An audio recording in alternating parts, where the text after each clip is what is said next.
Hi hello friends, welcome to Srinidhi cooking channel.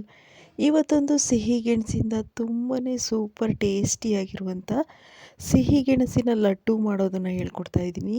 ಇದು ತುಂಬಾ different ಆಗಿದೆ, ಹೊಸ ರೆಸಿಪಿ ಅಂತಲೇ ಹೇಳ್ಬೋದು. ಒಂದು ಸಲ ಟ್ರೈ ಮಾಡಿ ನೋಡಿ, ತುಂಬಾ ರುಚಿಯಾಗಿರುತ್ತೆ, ಹಾಗೆ ಮತ್ತೆ ಮತ್ತೆ ಮಾಡೋಣ ಅನಿಸುತ್ತೆ.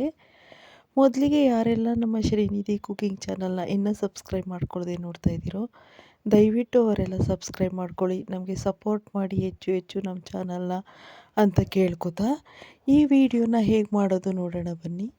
ಸಿಹಿ ಗೆಣಸಿನ ಲಡ್ಡು ನೀವು ಯಾವತ್ತೂ ತಿಂದಿರಲ್ಲ, ಅಷ್ಟು ತುಂಬಾ ರುಚಿಯಾಗಿರುತ್ತೆ. ನಾನಿಲ್ಲಿ 1 kg ಸಿಹಿ ಗೆಣಸನ್ನು ತಗೊಂಡಿದ್ದೀನಿ. ಆದಷ್ಟು ಸ್ವಲ್ಪ ದಪ್ಪ ಗೆಣಸನ್ನು ತಗೊಳ್ಳಿ. ಈ ರೀತಿ ಅದನ್ನು ಹೊರ್ಕೊಂಡು ಚೆನ್ನಾಗಿ ತೊಳ್ಕೊಂಡು ಇಟ್ಕೊಂಡಿದ್ದೀನಿ. ಈ ರೀತಿ ದಪ್ಪ ದಪ್ಪದಾಗೆ ಕಟ್ ಮಾಡ್ಕೊಂಡಿದ್ದೀನಿ. ಈಗ ನೋಡ್ತಾ ಇರ್ಬೋದು, ಇದು ಗೆಣಸು ತುಂಬ ಆರೋಗ್ಯಕ್ಕೂ ಕೂಡ ತುಂಬಾ ಒಳ್ಳೆಯದು. ಹಾಗೆ ಅಪರೂಪದ ವರ್ಷಕ್ಕೆ ಒಂದು ಸಲ ಬರುವಂಥ ಪದಾರ್ಥ. ಇದನ್ನು ಯಾವ್ಯಾವ ರೀತಿ ಹಲವಾರು ಥರ ಮಾಡಿ ನಾವು ತಿನ್ಬೋದು. ಈಗ ಇಲ್ಲಿ ಒಂದು ಕುಕ್ಕರ್ಗೆ ಸ್ವಲ್ಪ ನೀರನ್ನು ಹಾಕೋತಾ ಇದ್ದೀನಿ. ನೀರನ್ನು ಹಾಕ್ಕೊಂಡು ನಾವೇನು ಹೊರ್ಕೊಂಡು ಫ್ರೆಶ್ಶಾಗಿ ತೊಳ್ಕೊಂಡಿದ್ದೀವಿ, ಈ ಗೆಣಸುಗಳನ್ನು ಸೇರಿಸ್ಕೊಂಡು ನಾವು ಲಿಡ್ನ ಕ್ಲೋಸ್ ಮಾಡಿ ಬೇಯಲಿಕ್ಕೆ ಬಿಡೋಣ. ಇಲ್ಲಿ ಪಕ್ಕದಲ್ಲಿ ಒಂದು ಪಾತ್ರೆಗೆ ನಾನು ಸ್ವಲ್ಪ 1 ಬಟ್ಲಷ್ಟು ಬೆಲ್ಲನ ತಗೊಂಡಿದ್ದೀನಿ. ಬೆಲ್ಲಕ್ಕೆ ಒಂದು ಅರ್ಧ ಬಟ್ಲಷ್ಟು ನಾವೇನು ತಗೊಂಡಿದ್ದೀವಿ ಬೆಲ್ಲ, ಆ ಬಟ್ಲಲ್ಲಿ ಒಂದು ಅರ್ಧ ಬಟ್ಲಷ್ಟು ನೀರನ್ನು ಹಾಕ್ಕೊಳ್ಳೋಣ. ಅರ್ಧಕ್ಕಿಂತನೂ ನಾನಿಲ್ಲಿ ಸ್ವಲ್ಪ ಕಡಿಮೆನೇ ಹಾಕ್ಕೊಂಡಿದ್ದೀನಿ. ಈಗ ಬೆಲ್ಲ ಎಲ್ಲ ಚೆನ್ನಾಗಿ ಕರಗಿ ಚೆನ್ನಾಗಿ ಪಾಕ ಆಗಬೇಕು. ಈಗ ನೋಡ್ತಾ ಇರ್ಬೋದು, ಇಲ್ಲಿ ಚೆನ್ನಾಗಿ ಗೆಜ್ಜೆ ಪಾಕ ಆಗ್ತಾಯಿದೆ. ಈ ಪಾಕನೂ ಕೂಡ ಸ್ವಲ್ಪ ಗೆಜ್ಜೆ ಪಾಕ ಆದರೆ ಸಾಲಲ್ಲ, ಅಂಟು ಬರಬೇಕು. ಇದು ಇನ್ನೂ ಅಂಟು ಬಂದಿಲ್ಲ. ನಾನೀಗ ಬೇಯಲಿಕ್ಕೆ ಬಿಡ್ತಾಯಿದ್ದೀನಿ. ಇದು ಮತ್ತೆ ಚೆನ್ನಾಗಿ ಸ್ವಲ್ಪ ಪಾಕ ಬೆಂದಿರಬೇಕು.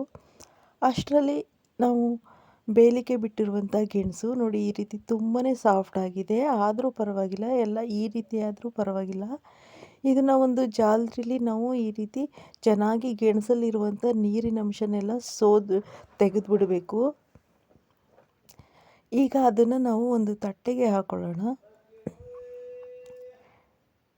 ತಟ್ಟೆಗೆ ಹಾಕ್ಕೊಂಡು ಸ್ವಲ್ಪ ಆರಿದ ನಂತರ ಅದಕ್ಕೆ ಈ ರೀತಿ ಸ್ಮ್ಯಾಶರಿಂದ ಚೆನ್ನಾಗಿ ಸ್ಮ್ಯಾಶ್ ಮಾಡ್ಕೋಬೋದು. ನಿಮ್ಮ ಹತ್ರ ಸ್ಮ್ಯಾಶರ್ ಇಲ್ಲ ಅಂದರೂ ಪರವಾಗಿಲ್ಲ. ಸ್ವಲ್ಪ ಆರಿದ ನಂತರ ಕೈಯಲ್ಲೇ ಎಲ್ಲ ಚೆನ್ನಾಗಿ ಸಾಫ್ಟ್ ಮಾಡ್ಕೋಬೋದು ಈ ರೀತಿ.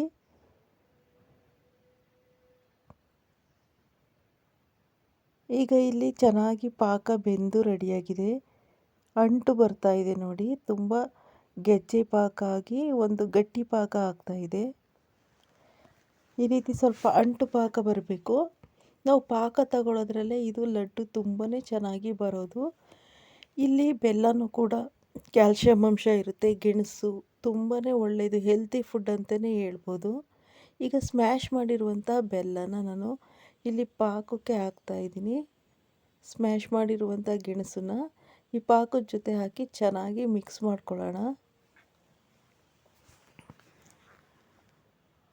ಇದು ತುಂಬಾ ಸಾಫ್ಟಾಗಿರುತ್ತೆ. ಏಜ್ ಆದವರು, ಮಕ್ಕಳುಗಳು ಎಲ್ಲರಿಗೂ ಈ ರೀತಿ ಮಾಡಿಕೊಟ್ರೆ ತುಂಬಾ ಒಂದು ಒಳ್ಳೆಯ ರೆಸಿಪಿ ಅಂತಲೇ ಹೇಳ್ಬೋದು. ಇದು ಮಾಡೋದು ಕೂಡ ತುಂಬಾ ಸುಲಭ. ಈಗ ಈ ರೀತಿ ಎಲ್ಲ ಚೆನ್ನಾಗಿ ಮಿಕ್ಸ್ ಮಾಡ್ಕೊಳ್ಳೋಣ. ಈಗ ಇದಕ್ಕೆ ನಾನು ಒಂದು ಅರ್ಧ ಬಟ್ಲಷ್ಟು ಕಡಲೆ ಹಿಟ್ಟನ್ನು ಹಾಕೋತಾ ಇದ್ದೀನಿ. ಕಡಲೆ ಹಿಟ್ಟನ್ನು ನೋಡಿಕೊಂಡು ಹಾಕೋಬೇಕು. ಎಷ್ಟು ನಾವು ಟೈಟಾಗಿ ಬರಬೇಕು ಅದು ಅಲ್ಲಿ ತನಕ ಸ್ವಲ್ಪ ಸೇರಿಸ್ಕೊಳ್ಳೋಣ. ಹಾಗೆ ಇದಕ್ಕೆ ಒಂದು 4ರಿಂದ 5 ಏಲಕ್ಕಿ ಪುಡಿನೂ ಮಿಕ್ಸ್ ಮಾಡ್ತಾಯಿದ್ದೀನಿ. ಈಗ ಸ್ವಲ್ಪನೂ ಕೂಡ ಗಂಟಿಲ್ಲದೆ ಇರೋ ರೀತಿ ಚೆನ್ನಾಗಿ ಮಿಕ್ಸ್ ಮಾಡ್ಕೋಬೇಕು. ಈಗ ಇಲ್ಲಿ ಮಿಕ್ಸ್ ಮಾಡಿದ್ದೀನಿ, ಮತ್ತು ಇನ್ನೂ ಸ್ವಲ್ಪ ಕಡಲೆ ಹಿಟ್ಟು ಬೇಕಾಗುತ್ತೆ. ಸೊ ಹಾಗಾಗಿ ಮತ್ತೆ ನಾನು ಉಳಿದಿರೋ ಕಡಲೆ ಹಿಟ್ಟನ್ನು ಕೂಡ ಸೇರಿಸ್ಕೊತಾ ಇದ್ದೀನಿ. ನೀವು ಕಡಲೆ ಹಿಟ್ಟು ಬದಲಾಗಿ ಅಕ್ಕಿ ಹಿಟ್ಟನ್ನು ಸ್ವಲ್ಪ ಸೇರಿಸ್ಕೋಬೋದು.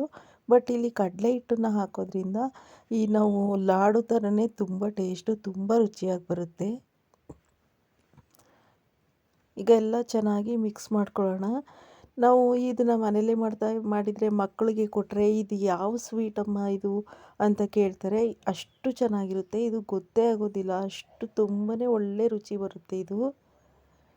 ಈಗ ಇದನ್ನೆಲ್ಲ ಒಂದು ಕಡೆಯಿಂದ ಈ ರೀತಿ ಚೆನ್ನಾಗಿ ಮಿಕ್ಸ್ ಮಾಡ್ಕೊಬಿಟ್ಟು ಒಂದು 5ರಿಂದ 10 ನಿಮಿಷ ಅರಳಿಸ್ಕೋಬೇಕು. ಸ್ಲೋ ಫ್ಲೇಮಲ್ಲಿ ಸಿಮ್ ಮಾಡಿ ಇಟ್ಕೊಂಡು ಇದಕ್ಕೆ ಒಂದು ಲಿಡ್ನ ಕ್ಲೋಸ್ ಮಾಡಿ ನಾವು ಚೆನ್ನಾಗಿ ಒಂದು 5 ನಿಮಿಷ ಅರಳಿಸ್ಕೋಬೇಕು. ಆಗ ನಾವೇನು ಕಡಲೆ ಹಿಟ್ಟು ಹಾಗೆ ಗೆಣಸು ಮತ್ತು ಬೆಲ್ಲದ ಪಾಕ ಇಷ್ಟನ್ನು ಕೂಡ ಚೆನ್ನಾಗಿ ಹೊಂದ್ಕೊಂಡು ಸ್ವಲ್ಪ ಬೆಂದಿರುತ್ತೆ. ಸೊ ಈಗ ಇದು ಆರಿದ ಮೇಲೆ ನೋಡಿ ಈ ರೀತಿ ಉಂಡೆನ ಕಟ್ಕೊಂಡು ನೀವು ಬಾಕ್ಸ್ ಶೇಪಲ್ಲಿ ಬೇಕಾದರೂ ಮಾಡ್ಕೋಬೋದು. ಇದು ಲಡ್ಡು ಅಂತ ಮಾಡ್ತಾ ಇರೋದ್ರಿಂದ ನಾನು ಉಂಡೆ ಶೇಪಲ್ಲಿ ಮಾಡ್ಕೊಂಡಿದ್ದೀನಿ. ಬರ್ಫಿ ಥರನೂ ಕೂಡ ಮಾಡ್ಕೋಬಹುದು. ಈಗ ಇದನ್ನು ಬಿಳಿ ಎಳ್ಳಿಗೆ ಹಚ್ಕೊಂಡು ಈ ರೀತಿ ಉಂಡೆ ಕಟ್ತಾ ಇದ್ದೀನಿ. ಇಲ್ಲಿ ನೋಡ್ತಾ ಇರ್ಬೋದು ಎಷ್ಟು ಚೆನ್ನಾಗಿ ಇದೇ ರೀತಿ ಎಲ್ಲನೂ ನಾನು ಉಂಡೆ ಕಟ್ಟು ಇಟ್ಕೋತಾ ಇದ್ದೀನಿ. ಈಗ ನೋಡಿ ಎಷ್ಟು ತುಂಬಾ ರುಚಿಯಾದಂಥ ಸ್ವಾದಿಷ್ಟವಾದಂಥ ನಾವು ಬೇಕ್ರಿ ಐಟಮಲ್ಲಿ ತಿನ್ನೋದಕ್ಕಿಂತ ತಂದು ಆರೋಗ್ಯಕ್ಕೂ ಕೂಡ ಒಳ್ಳೆಯದಲ್ಲ ಅದು. ಸೊ ನಾವು ಈ ರೀತಿ ಮನೆಯಲ್ಲೇ ಮಾಡಿದ್ರೆ ತುಂಬಾ ಎಲ್ಲರೂ ಇಷ್ಟಪಟ್ಕೊಂಡು ತಿಂತಾರೆ. ಈ ವಿಡಿಯೋ ನಿಮಗೆ ಇಷ್ಟ ಆದರೆ ಪ್ಲೀಸ್ ನಮ್ಮ ಶ್ರೀನಿಧಿ ಕುಕಿಂಗ್ ಚಾನಲ್ಗೆ ಲೈಕ್ ಮಾಡಿ, ಶೇರ್ ಮಾಡಿ, ಸಬ್ಸ್ಕ್ರೈಬ್ ಮಾಡಿ. ಹಾಗೆ ಪಕ್ಕದಲ್ಲೇ ಇರುವ ಬೆಲ್ ಬಟನ್ ಕೂಡ ಪ್ರೆಸ್ ಮಾಡಿ. ಇದೇ ರೀತಿ ಒಳ್ಳೊಳ್ಳೆ ವಿಡಿಯೋಸ್ ಜೊತೆ ಮತ್ತೆ ಭೇಟಿಯಾಗೋಣ. Bye bye friends.